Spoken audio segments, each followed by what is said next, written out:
ইস তৃষা আর আজ আমি চলে এসেছিলাম NY21 নিউ ইয়র্ক পিজাতে। আর এখানে এসে এদের এত সুন্দর অ্যাস্থেটিক অ্যাম্বিয়েন্স দেখে আমি তো ক্যাফেটার প্রেমে পড়ে গেছিলাম।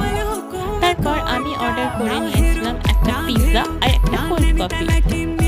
আর আমার বিল যেহেতু $2.99 এর উপরে হয়েছিল, তো তো আমি পেয়ে গেছিলাম একটু স্পিন করার সুযোগ। আর আমি স্পিন করে পেয়েছিলাম 10% ডিসকাউন্ট। তোমরা ফ্রি পিৎজা, ফ্রি কোক আরও অনেক কিছু পেয়ে যেতে পারো। হ্যাঁ, এর সাথে তোমাদের ক্যাফেটার লোকেশন বলে দিই। ক্যাফেটা ঠিক বিসি কলেজ মোড়ে, মানে বুধা থেকে যখন তোমরা বিসি কলেজ ঢুকছো ঠিক ওখানেই এই ক্যাফেটা আছে। আর এখানে কিন্তু স্পিন চ্যালেঞ্জটা এখনো চলছে। তোমরা এসো আর স্পিন করে দেখো তোমাদেরও কি পাচ্ছ। পিজা দিয়ে পোজ মেরে মেরে কটা ছবিও তুলে নিও। তারপর আমি পিজাটা টেস্ট করলাম। পিজাটা অসম্ভব ভালো পিজা ছিল। আর কোল্ড কফিটা মানে মাস্ট ট্রাই। ব্যাস তোমরা এসো আর জানিও কেমন লাগলো। Bye bye.